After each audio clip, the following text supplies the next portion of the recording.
Hola, buenas tardes alumnos. Voy a volver a grabar la clase número 4 de nodistas, ya que el audio no se pudo recuperar, está dañado, por lo que vamos a ver la clase de vuelta, ¿sí?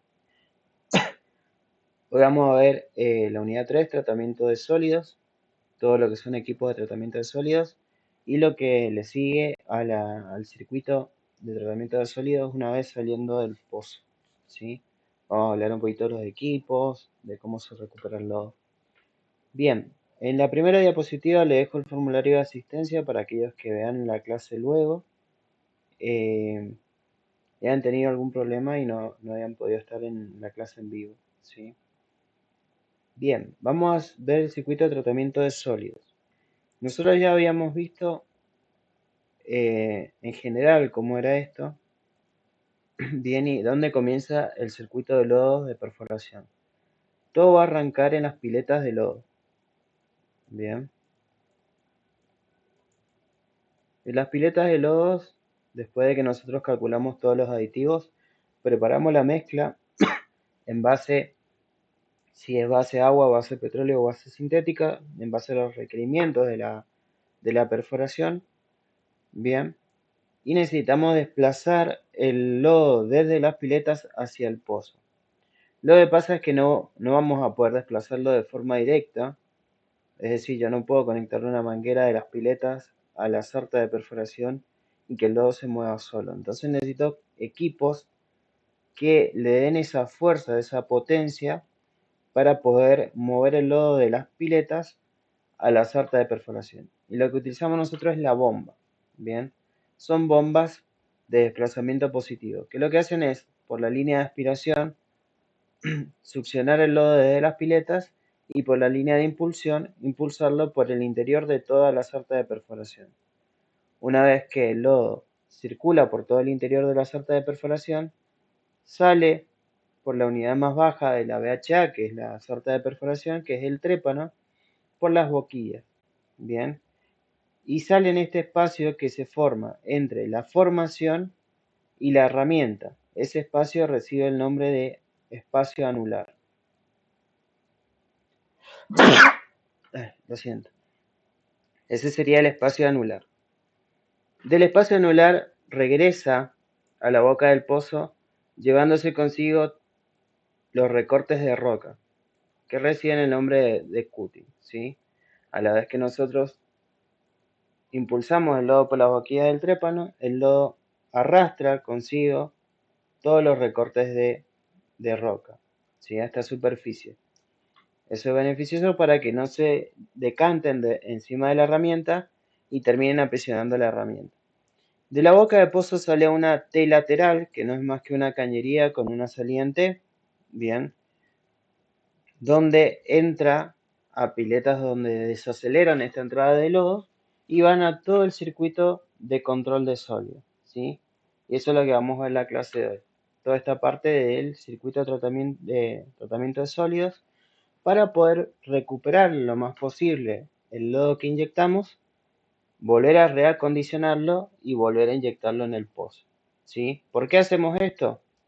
Una, por el valor económico, el lodo de perforación es caro por todos los aditivos que yo uso para poder formarlo, eh, y otra por la disponibilidad en volumen. Si yo tuviera que preparar todo el tiempo, si no hubiera este circuito cerrado de que se vuelve a reutilizar el lodo, yo tendría que tener preparadas muchas piletas con lodo y a la vez que voy inyectando, tengo que ir descartando el lodo del pozo y volviendo a prepararlo nuevo.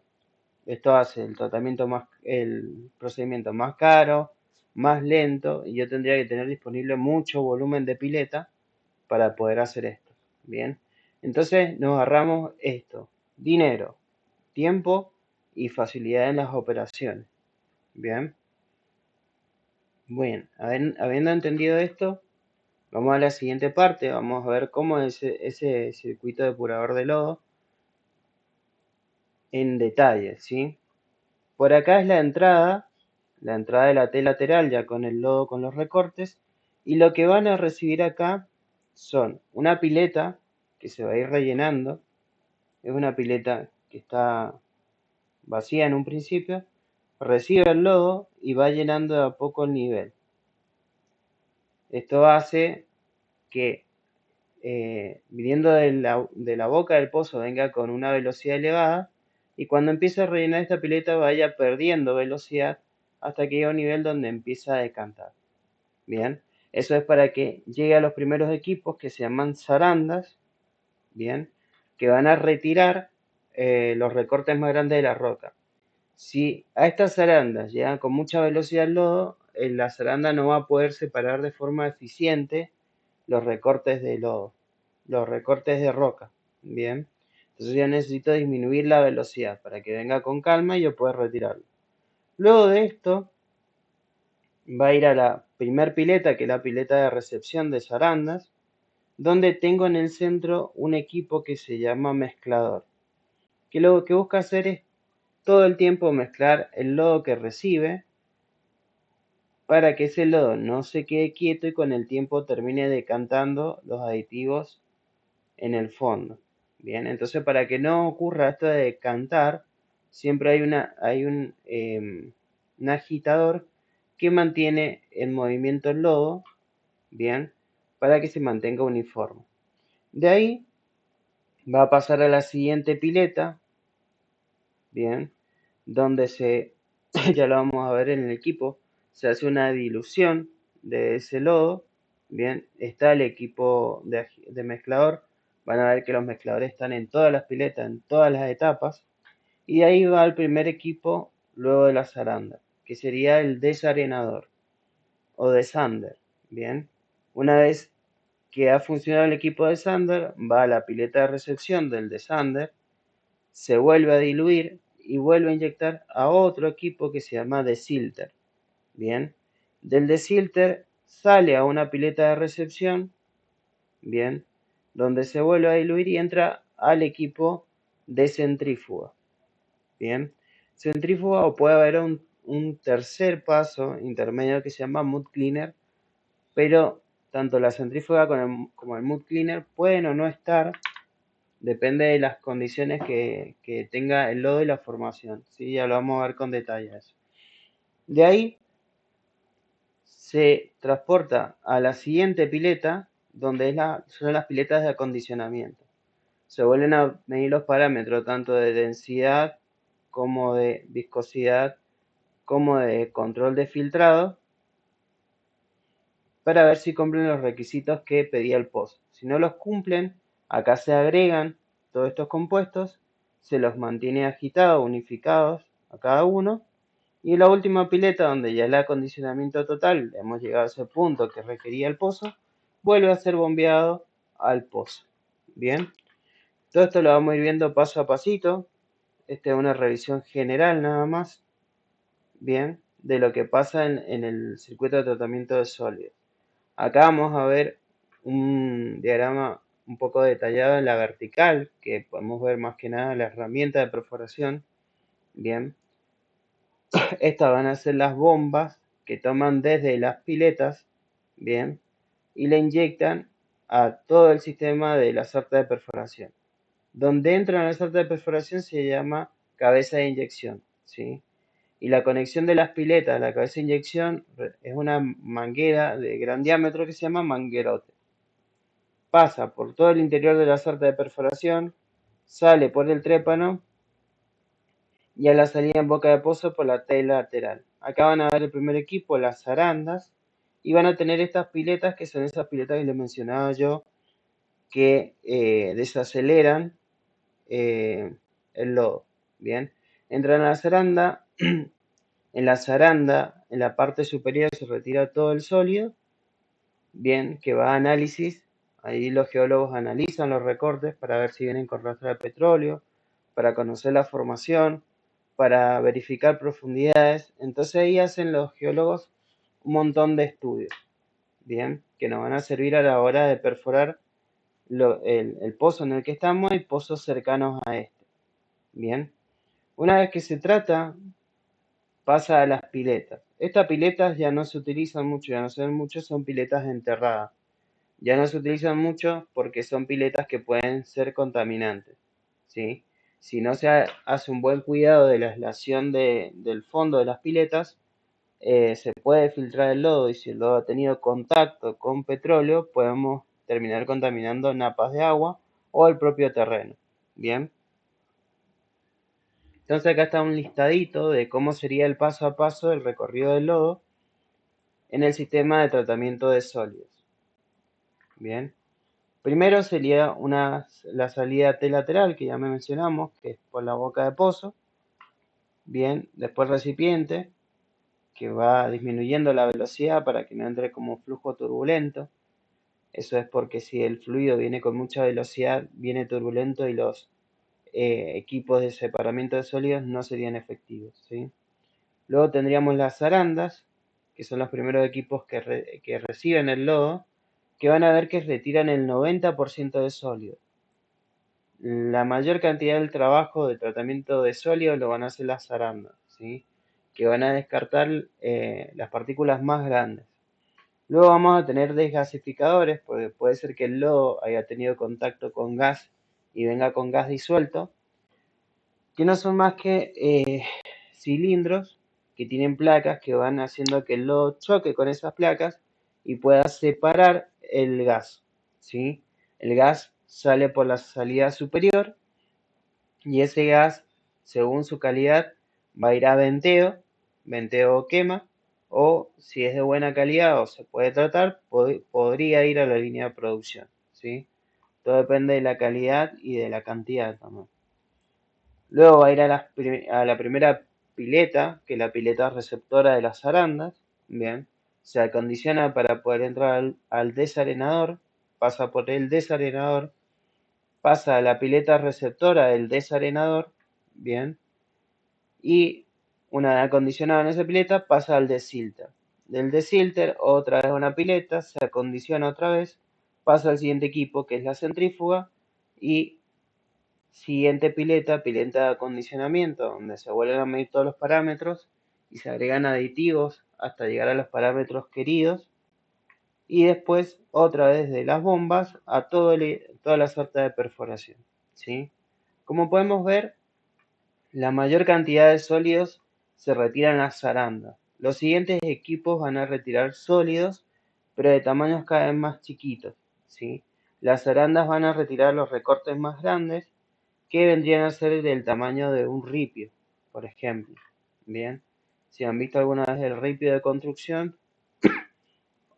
o las roquitas que encuentran en la calle, serían de ese tamaño, ¿sí? Ya partículas más chiquitas las van a retirar los otros equipos. Bien, bueno, esas etapas pueden no estar todas presentes, como dijimos, va a depender mucho de la calidad del lodo y de la formación que tengan, porque a veces si tenemos lodos muy arcillosos van a ser difícil de separar compuestos demasiado pequeños.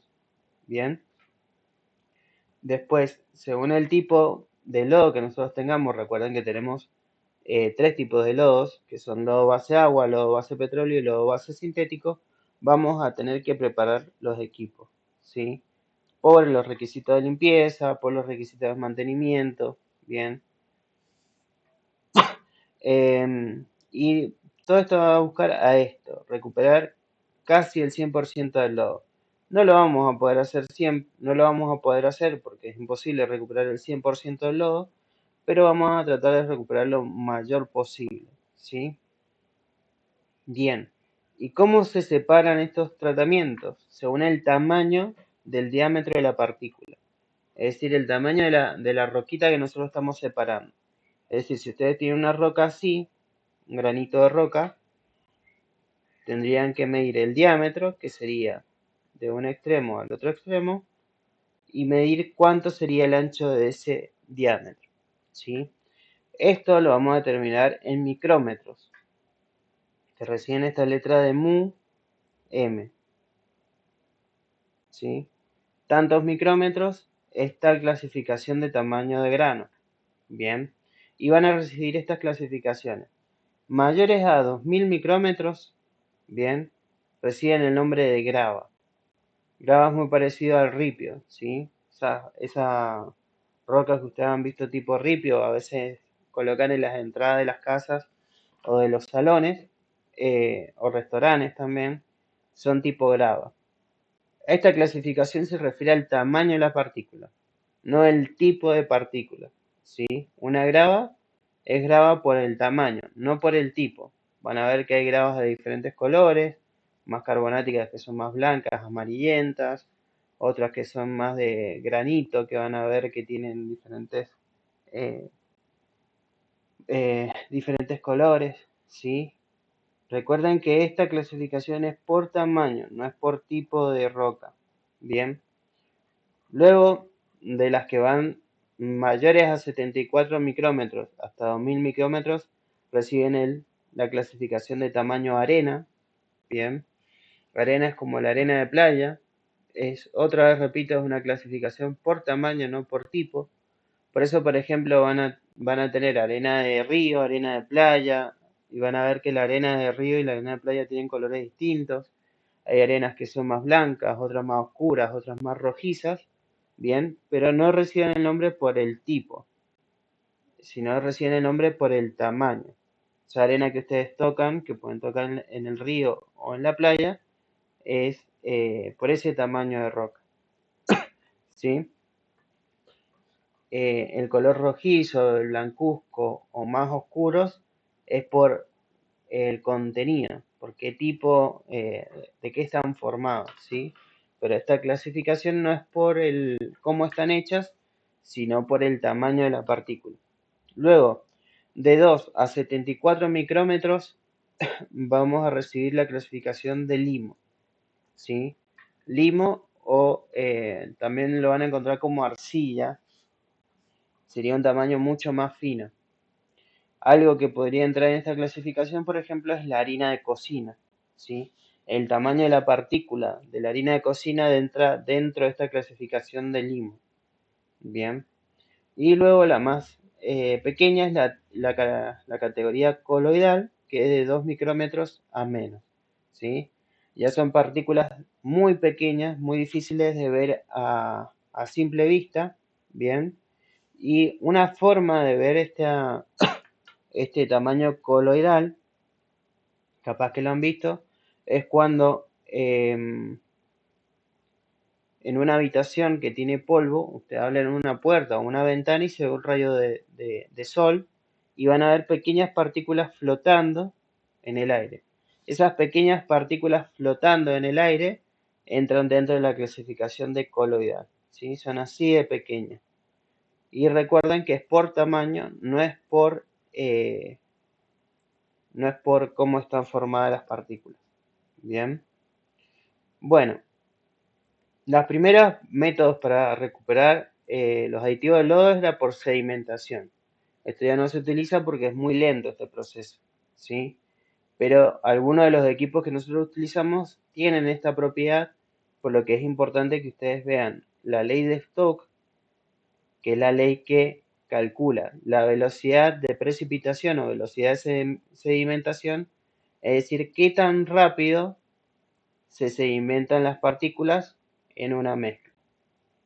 Bien, y eso va a depender de tres cosas. Una, el dp, que sería el diámetro de la partícula. Bien, esto que lo podemos ver como un paquetito, que es densidad del líquido menos densidad de la partícula. Esto se lo conoce como diferencias de densidad. Y el parámetro que tiene acá abajo, con la letra mu en griego, que es la viscosidad. Bien, la viscosidad que tiene la mezcla. Y la última constante, que es G, es una constante que depende de la gravedad. Es la gravedad de la Tierra, porque eh, por lo tanto esta no se puede modificar, mucho no la podemos alterar, pero el resto sí. Bien. Y vamos a ver relaciones directas con relaciones inversas. Por ejemplo, la velocidad de precipitación tiene una relación directa, se escribe así, con el diámetro de la partícula. Es decir, si ustedes ven esta fracción, todo lo que está por encima de la fracción tiene una relación directa. Todo lo que está por debajo de la fracción tiene una relación inversa. ¿Y qué significa eso? Que si hay un aumento aumenta el diámetro de la partícula, va a aumentar la velocidad de precipitación. Es decir, que si yo tengo esta mezcla, por ejemplo, de agua con arena, si estas partículas son muy finitas, va a tardar más tiempo en sedimentarse, es decir, yo tengo que dejar este vasito más tiempo para que se sedimente y se separe de esta forma. Bien, en cambio, si las partículas son mucho más grandes, por el propio peso de las partículas van a caer mucho más rápido. Bien, entonces ustedes van a ver esta separación de sedimentación verse mucho más rápido en menos tiempo. Bien, entonces el diámetro de la partícula es una forma de acelerar la sedimentación. ¿Sí? Esto lo podemos ver en algunos métodos, que es con agregados de coagulantes, que eso es un producto químico que lo que hace es agrupar varias partículas para que se junten y aumenten su tamaño. Cuando aumentan su tamaño, más aceleran la velocidad de sedimentación. Bien, luego vamos a tener esta diferencia de densidades.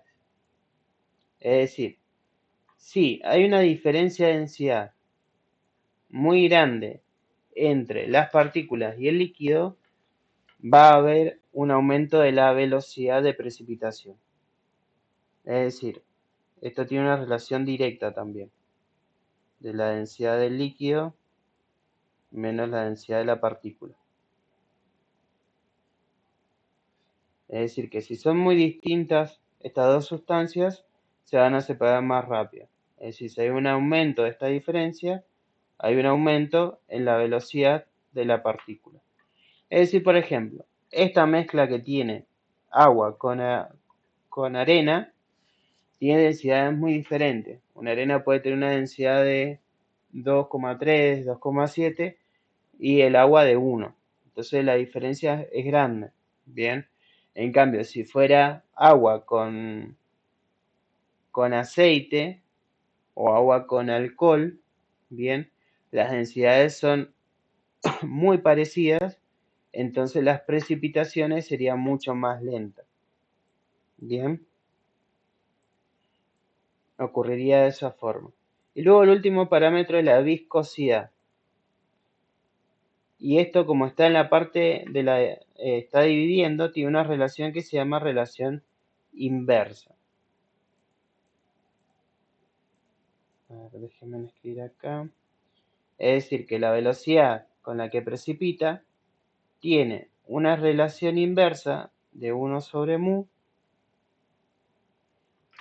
con respecto a la velocidad de precipitación. La velocidad de precipitación es inversamente proporcional a la viscosidad. ¿Qué quiere decir? Que funciona al revés. Si hay un aumento de la viscosidad, la velocidad de precipitación disminuye. En cambio, si hay una disminución de la viscosidad, hay un aumento en la velocidad en la que precipita. Bien. Y esta viscosidad yo la puedo alterar de dos formas muy sencillas. Una es agregando aditivos para aumentar esta viscosidad y otra es aumentando la temperatura. Un aumento en la temperatura disminuye la viscosidad. Si disminuye la viscosidad, se precipita más rápido, ¿sí? Lo pueden pensar, por ejemplo, en una gelatina con fruta. Bien, si la gelatina ya está sólida, es decir, ustedes tienen el recipiente, la gelatina ya está sólida y está la fruta suspendida, bien, la tendrían que dejar mucho tiempo para que esa fruta caiga al fondo de la gelatina. Bien, en cambio, si nosotros aumentamos la temperatura, calentamos esa gelatina vuelve a ser líquida y los pedacitos de fruta caen de forma rápida. Bien, entonces pasaría eso. Esos principios los vamos a utilizar en algunos equipos y ahí vamos a ver cómo estos tres compuestos, tres variables, afectan a la velocidad de sedimentación. Bien, perfecto. Vamos a ir al primer equipo, las zarandas. El primer equipo, que se llama zarandas, es este equipo que ven acá, bien, que está compuesto por esta zona que se llaman bandejas, ¿sí? Son unas bandejas que tienen unos soportes metálicos, donde ahí nosotros vamos a poder poner una malla. Esa malla no es más que una tela, ¿sí? Una tela que tiene hilos cruzados. Y va a funcionar, se van a diferenciar ese tipo de mallas por el tamaño de esos huequitos que quedan entre los hilos, ¿sí? Puedo tener de esta forma, que son huequitos cuadrados, o puedo tener otras mallas que tengan huequitos rectangulares, ¿sí? Bien, esas mallas son intercambiables y las elige el operario, ¿sí? Eso depende de qué es lo que nosotros queramos separar. Luego vamos a tener acá motores que lo que hacen es que esas bandejas se muevan para ayudar a la separación de sólidos. Y acá atrás van a tener una piletita, una pileta pequeña. Esta es la pileta receptora de lodo. Acá esa pileta que les decía que se va rellenando de a poco y después decanta. Bien, como lo ven es pequeña, no es muy grande. Entonces va recibiendo el lodo, ese lodo llega al nivel, cae sobre las zarandas, actúan las zarandas, por arriba de la malla quedan los sólidos en suspensión y por debajo pasa el lodo de perforación. Debajo de las bandejas van a ver que va conectado una rampa o una especie de cinta transportadora que va moviendo ese lodo a la pileta receptora, ¿sí? ¿Cómo funciona esto de las zarandas? Lo deben haber usado en algún momento. Bien, se suele usar mucho en las cocinas esto de zaranda. Un equipo muy común es el tamiz, que funciona de la misma forma, como el tamiz de cocina. ¿Qué es esto? Que se utiliza mucho para hacer, por ejemplo, bizcochuelos. Ustedes colocan ahí la harina y lo que hacen es tamizarla y van a ver que la harina sale más refinada, más fina. Ese mismo procedimiento.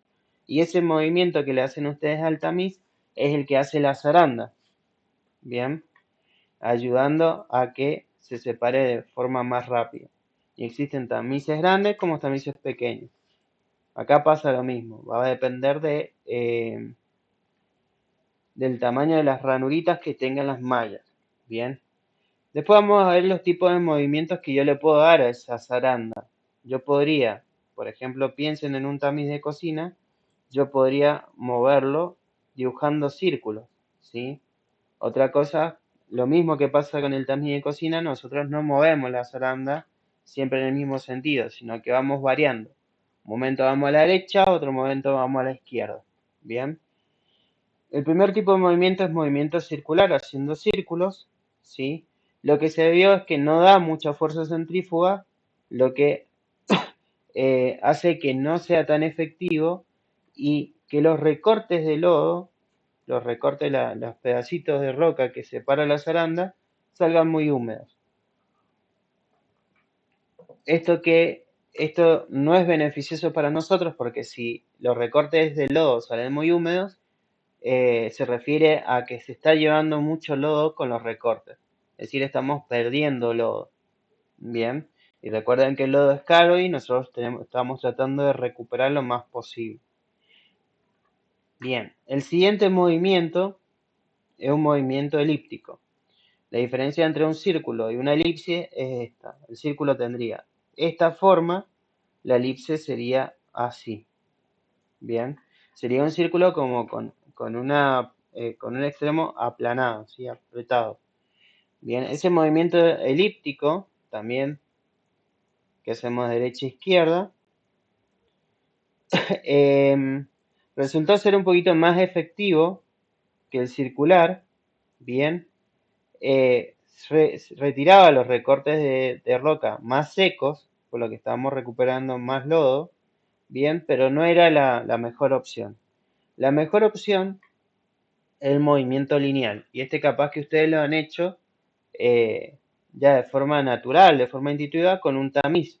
Cuando ustedes tamizan, por ejemplo, harina, bien, al tamiz ustedes le dan golpecitos, bien.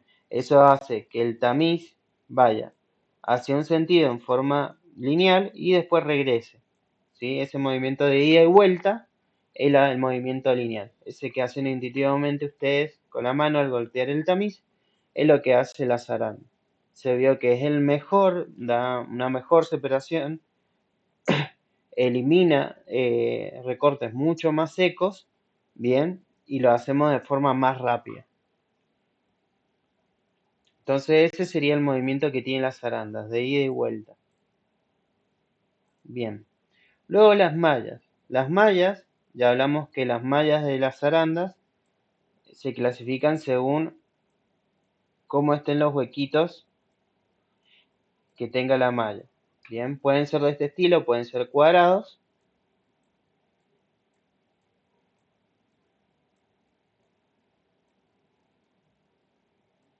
O pueden ser rectangulares. Acá se nota muy poco. Lo voy a exagerar un poquito más. Esta línea es así. Hacer así. Así. Y así. Así. Bien. Estas serían más cuadradas y estas serían rectangulares. Bien. Cuadrada se refiere a que todos sus lados son iguales. Y rectangular es que dos lados son iguales y los otros dos lados son distintos. ¿Sí? Bien. ¿Cómo voy a clasificar estas mallas? Se clasifican según el número de mesh. Y mesh, este mesh de acá. ¿Cómo lo clasifico?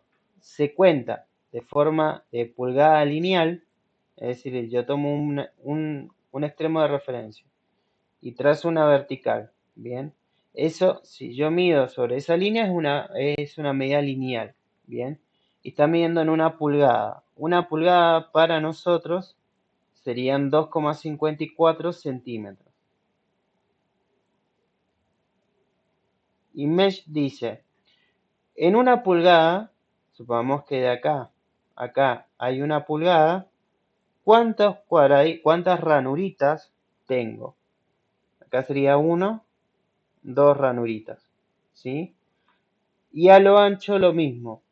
Ahora tomo de referencia el ancho, supongamos que de acá a acá también hay una pulgada y cuento la cantidad de ranuritas que tengo. Tengo una, tengo dos. Al ser cuadradas, tengo la misma cantidad a lo largo que a lo ancho. Y eso recibe el número de mesh. En este caso contaría la cantidad de cuadraditos, que serían 2. Bien. Y recibirían el número, el nombre S. S que viene de la palabra en inglés square, que es cuadrado, ¿sí? Entonces, esta malla hipotética sería una mesh S2. Bien, que se refiere a una malla cuadrada donde entran dos ranuritas por pulgada lineal. Bien, y esta de acá sería una malla rectangular. ¿Cómo se determina? De la misma forma. Se toma un punto de referencia y mido sobre la línea. Supongamos que esto es una pulgada. ¿Cuántos cuadraditos entran? Entran 1, 2. Bien. Y a lo largo lo mismo. Supongamos que de acá hasta acá también hay una pulgada. Se nota mucho que no es una pulgada, pero es por ejemplo, nada más. Entonces, ¿cuántos cuadraditos entran? Entran 1, 2, 3 cuadraditos. Entonces, esta rectangular sería una mesh de 3 por 2. Bien. Es decir, que entran a lo ancho 3 cuadrados y a lo largo 2 cuadrados. ¿Sí? Y una malla de 3 por 2 es lo mismo que una 2 por 3. ¿Sí? Una malla mesh 3 por 2 es exactamente lo mismo que una malla 2 por 3. Bien. Estas mallas pueden ser de hilo textil o pueden ser de acero. Bien. Y estas son las que se eligen. Ahora, si nosotros tenemos en el depósito mallas y se ha perdido la etiqueta y no sabemos identificar qué mesh es, viene este aparatito que ven acá. Este aparatito acá, que viene acá, que es como un broche de pelo, ¿sí? Que lo que hace es apretar una porción de la malla, ¿sí? Nosotros lo tenemos que alinear, cosa de que sobre estas marcas negras quede justo alineado los hilos, ¿sí? Y ese visor negro que tiene justo 1 pulgada por 1 pulgada. Entonces ustedes apretan eso, queda tensado, puedo ver bien la cantidad de ranuritas que tengo y literalmente cuento. Cuento cuántas entran a lo ancho y cuántas entran a lo largo. Bien, y eso me ayuda a mí a saber qué mesh es la malla. Por si he pedido la etiqueta, por si se ha mezclado en almacenamiento y yo necesito saber qué tipo de malla es, esta es una forma de poder saber qué tipo de malla, qué mesh es. Bien, ahora, supongamos que tenemos una malla, una square de 24 y una square de 42. ¿Cuál separa el recorte más fino? Va a separar la mayor, la de 42, ¿sí? Porque las dos están viendo en 1 pulgada. La de 42 dice que están entrando 42 ranuritas en 1 pulgada. Y la otra está diciendo que entran 24 ranuritas en 1 pulgada. Entonces en una que entran más que en la otra. La que entren más va a ser cuadraditos cada vez más pequeñitos. Entonces es de forma creciente. Un mesh cada vez más grande se refiere que va a ser una separación más fina. Bien. ¿Y cómo funciona la zaranda y todo esto? Bueno, la malla con sus ranuritas es más que nada por el tamaño de grano. Cualquier grano que sea más pequeño que las ranuritas va a pasar por las ranuras y va a seguir de largo. En cambio, si ustedes tienen un grano que es más grande que las mallas, no va a poder pasar y queda por encima de las ranuritas. Eso es lo que pasa con los recortes de roca. Al ser más grandes que los agujeritos de la malla, quedan por encima de la zaranda. Bien. Bien. Luego vamos a tener los hidrociclones. Los otros dos equipos que vienen son los desarenadores y los desilter. Pero como pueden ver ustedes en las imágenes, se tratan de conos, ¿sí? Es un conjunto de conos. Ambos equipos funcionan de la misma forma, con hidrociclones. Entonces nosotros entendiendo cómo funciona un hidrociclón, vamos a poder entender cómo funciona un desarenador y un desilter.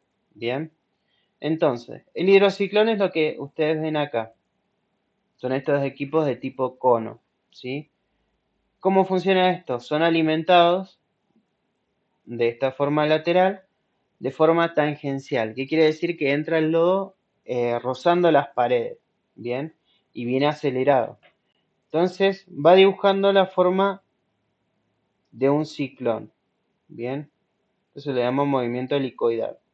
Y pareciera un tornado, ¿sí? Y a lo mismo que los tornados de esos que podemos ver en las películas, la presión que hay en el interior es prácticamente cero, ¿sí? En cambio, a medida que yo me vaya acercando más a las paredes, la presión va a ser mucho más elevada. Bien, yo voy a sentir más presión en las paredes que en el centro.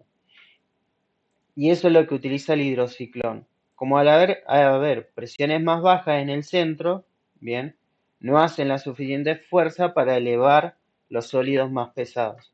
Entonces los sólidos más pesados terminan cayendo. En cambio, lo más fino, que sería el lodo líquido, va a poder elevarse por las presiones pequeñas y va a salir por la salida superior. Bien, por la salida inferior sale todos los sólidos y por la salida inferior, por la salida superior todo lo de perforación. Bien, entonces estos equipos serían así, serían alimentados por esta zona, van entrando a cada uno de los hidrociclones, bien, interactúan y por todas las líneas superiores vamos a ver que sale el lodo de perforación. Luego entra por este canal y se depositan en este cilindro que ven acá. Este cilindro pequeño que ven acá es un pequeño desgasificador, ¿sí? Que funciona teniendo pequeñas placas en el interior donde el lodo va golpeando y por ese mismo golpe va separando el gas, ¿sí? De ahí el gas se va a las salidas de venteo, van a ver que sale muy poquito gas en este caso, o directamente a la línea de producción, pero para este punto ya sale la mayoría venteo nada más. Y de acá es a la línea donde va a ir a la siguiente pileta. Bien, acá en la salida de abajo de cada una de los hidrociclones va a estar la salida de sólido, ¿sí? Entonces por acá van a salir los sólidos. Estos hidrociclones van a retirar tamaño arena, tamaño arcilla. O sea, imagínense que por ahí sale arena o sale arcilla. Es algo muy fino que parece que fuera líquido. Bien. ¿Cómo vamos a saber si este hidrociclón está trabajando bien o está trabajando mal? Por cómo sale esa arena o arcilla. Bien. Si esa salida es tipo es spray, bien, es que está saliendo bien. El spray es como los desodorantes de ambiente, desodorantes corporales, que ustedes van a ver pequeños rocíos de gotitas muy pequeñas, ¿sí? Si ustedes están viendo que la salida es así, es porque el hidrociclón está funcionando bien. En cambio, si sale a chorro, si sale un chorro, como si fuera un chorro de líquido, como si ustedes abrieran la canilla y sale más líquido, es que el hidrociclón está funcionando mal. Entonces hay que controlar la entrada. O hay que acelerar para que entre a una mayor velocidad o habría que diluir la mezcla, ¿sí? La mezcla está siendo muy pesada y se está yendo por la zona inferior lodo de perforación, ¿sí? Bueno, sabiendo eso, ya sabemos cómo funciona un desarenador y un desilter. Los desarenadores son equipos que van a tener asociados varios de estos conitos. En esta imagen van a ver que tenemos 10, tenemos 5 en el frente y 5 detrás, asociados en un solo equipo. Y van a ser un poco más grandes que los desilter, bien, que vamos a ver recién. ¿Qué pasa con esto? La entrada de estos equipos se tiene que diluir a un 25%. Es decir, que si la pileta tuviera 10 litros, yo le tendría que agregar un 25% de esta pileta. Es decir, agregarle 2,5 litros de la fase continua. ¿Por qué digo fase continua y no digo agua? Es porque recuerden que los petróleos pueden ser petróleo base agua, petróleo base, lodo base agua, lodo base petróleo o lodo base sintético. Si es un lodo base agua, tengo que agregar 2,5 litros de agua. Si es base petróleo, tendría que agregar 2,5 litros de petróleo. Y si es base sintético, tendría que tener 2,5 litros del producto sintético que esté utilizando. Bien. Y este sería el agregado de líquido que tendría que hacer yo antes de que entre el lodo a estos equipos. Bien. Una forma rápida de calcular esto es con esta fórmula. Es el volumen de la pileta que ustedes estén calculando por el porcentaje a lo que lo quieren diluir, ¿sí? En decimales. Eso quiere decir que el 100% de algo es lo mismo que 1. Y el 0% es lo mismo que 0. Entonces, cualquier porcentaje entre 0 y 100 tiene que ser un número más grande que 0 y un número más chico que 1. En nuestro caso, un 25% sería 0,25. Bien, entonces acá pongo 0,25. Y eso me va a dar la cantidad de lodo que yo tengo que agregar. Bien, en este caso, si yo pongo 10 litros por 0,25, van a ver que le da 2,5. Pero como todas las piletas de lodo son grandes, son volúmenes grandes, no van a manejar 10 litros, van a manejar, por ejemplo, 1500, 3000, 3500 litros. Y para hacer un cálculo rápido, lo hacen con esto. Bien, esa es la cantidad de líquido que le van a tener que agregar antes de entrar a los desarenadores. Bueno, de ahí va la pileta receptora del desarenador y va a entrar a los desilter. Van a ver que los desilter es igual, solamente que los hidrociclones son más finos. Al ser más finos entran mayor cantidad, ¿sí?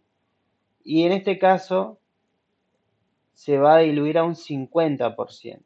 Entonces nosotros sí tenemos la fórmula de volumen por El porcentaje, ahora es como un 50%, sería 0,5. Bien, sería el volumen de fase continua que yo le tendría que agregar antes de entrar al desilter. Bien, esa es la única diferencia. Luego, se han visto la salida de los sólidos, es por acá abajo, ¿sí? Esto tiene un colector, una pequeña piletita que va recolectando estos sólidos y va a la zona de descarte, ¿sí? Pasa lo mismo con los desordenadores, acá van a tener unas piletitas pequeñas que esas van a ir a la zona de descarte. Bien. Bueno, después van a tener otro equipo, un equipo pequeño que se llama Mood Cleaner, que tiene hidrociclones también, estos son más pequeños, bien, y combinan una parte de la zaranda, porque debajo de los hidrociclones van a tener también una malla fina, bien. Este doble refinamiento hace que por arriba de los hidrociclones se vaya el fluido ya tratado y los residuos se traten otra vez con la malla y por abajo también se retire producto más fino, bien. Y la malla retira todos los desechos secos. ¿Esto qué busca hacer? Busca recuperar el aditivo más caro del lodo de perforación, que es la baritina, ¿sí? Pero esta baritina es muy fina, es tipo arcilla. Entonces necesita un refinamiento mucho más preciso. Este equipo puede estar o no puede estar. ¿Por qué puede estar o no puede estar? Por la formación. Si la formación es muy arcillosa en sí, no por el agregado de arcilla, sino por lo que yo estoy moliendo. Si las formaciones que yo estoy moliendo con el equipo de perforación son muy arcillosas, no sé si han tocado alguna vez arcilla, que es media pastosa, bien, va a ser muy difícil separar la varita. Entonces, por más que nosotros agreguemos el Mood Cleaner, es muy probable que no recuperemos la varita, bien, o que no sea nada efectivo este equipo. Entonces, en ese caso, no tendría sentido usar el Mood Cleaner y tendríamos que agregar varitina de todas formas. Bien, bien. Luego vamos a tener la centrífuga, que ya es otro equipo. Este equipo es mucho más caro. Puede estar o no puede estar, ¿sí? Y tiene este formato. Es un cono grande que tiene el formato como si fuera un tornillo sin fin. Bien, este tornillo sin fin va moviéndose a mucha velocidad. Si este movimiento de mucha velocidad hace que a la entrada del lodo se separe la parte más fina por esta zona baja y se retire, ¿sí? Y todo lo más pesado, lo más sólido, avance con el tornillo de sin fin y salga por la salida de sólido, ¿sí? Esto sería muy parecido a, por ejemplo, la centrífuga del lavarropa, ¿sí? Sería algo muy parecido, está moviéndose a mucha velocidad, haciendo que esa fuerza centrífuga haga que todo el líquido se vaya a las paredes y todo el sólido sea arrastrado por las aspas del tornillo sin fin. Bien, antes de ingresar a este equipo se vuelve a diluir a un 50% con la misma fórmula que veníamos, volumen de piletas por 0,5, bien, para saber cuánto le tengo que agregar yo de fase continua, y sirve para separar los tipos coloides, ¿sí? Que es lo más fino de todos los tipos coloides. Bien, este equipo es muy caro y no está tan visto utilizarlo, pero refina lo más posible, recupera lo más fino. Bien, así que este equipo puede estar o no puede estar en la instalación, ¿sí? Bien, y lo último que vamos a ver hoy son los agitadores o sopladores, que son este equipo que yo les decía a ustedes que mantiene en movimiento el lodo para que no decante, ¿sí? Los agitadores tienen esta forma, tienen unas paletas tipo ventilador, que lo que van haciendo es moviendo el lodo, todo el tiempo mueve el lodo, mueve el lodo, mueve el lodo, para que el lodo se mantenga uniforme y que no se decanten los sólidos en la parte inferior. Bien, Antes se usaban sopladores, puede ser que a veces se encuentren sopladores, pero son riesgosos los sopladores. Tienen el mismo funcionamiento, inyectan algún gas, bien, puede ser aire, puede ser dióxido de carbono, puede ser nitrógeno, que lo que busca es eso, mezclar el lodo, bien. Pero ¿qué pasa con esto? Puede hacer que ese gas se disuelva en el lodo, se vaya con el lodo, y cuando entra en las bombas pueda provocar una falla que se llama falla por cavitación o golpes de ariete en las válvulas. Y esto daña las bombas y las puede romper, bien, al igual que las válvulas. Porque todo este sistema está preparado para mover líquido, no para mover gases. Porque la única diferencia que hay, la diferencia operativa grande que hay entre líquido y gases, es si son compresibles o no. El líquido es incompresible, en cambio el gas es compresible. Ustedes pueden ver esto, por ejemplo, en una jeringa. Si la jeringa ustedes la tienen vacía y tapan la salida de la jeringa y aprietan el émbolo, van a ver que pueden avanzar un poco. No avanzan toda la jeringa, pero pueden avanzar un poco. Ese avanzar un poco es la compresión que puede tener el gas. En cambio, si ustedes la rellenan con agua y tratan de hacer lo mismo, van a ver que por más fuerza que hagan, no van a poder comprimir el agua.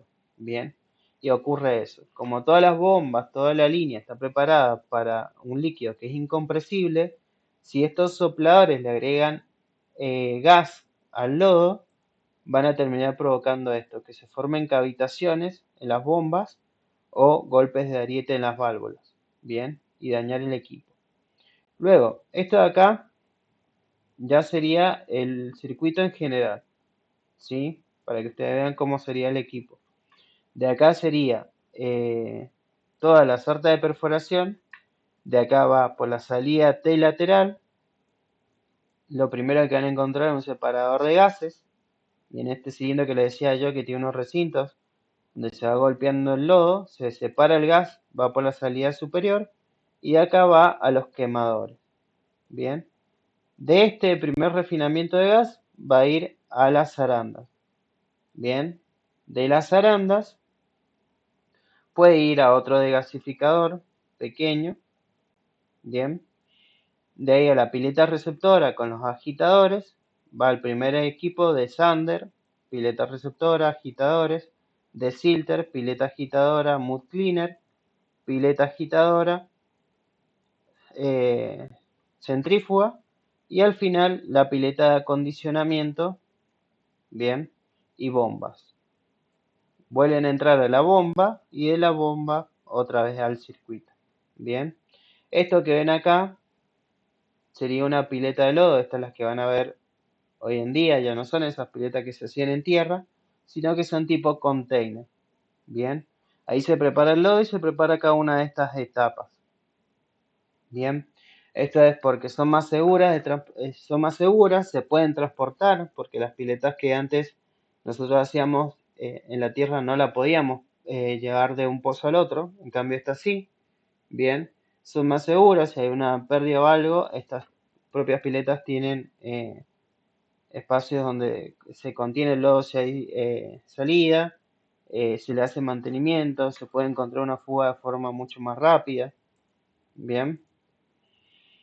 Y después acá la última imagen sería el equipo de limpieza de lodo, ya una foto más real, ¿sí? Las otras son esquemas más representativos, esto es algo un poquito más real, con cada una de las partes y lo que ustedes verían en las locaciones, cómo estarían las piletas y los puestos. Bien, bueno, y eso sería todo por hoy, chicos. Lo último, quedó un trabajo práctico por hacer, ya queda ¿cómo se llama? En el grupo de WhatsApp. Ya sé que algunos ya lo han entregado, así que bueno, quedo atento a cualquier duda que ustedes tengan.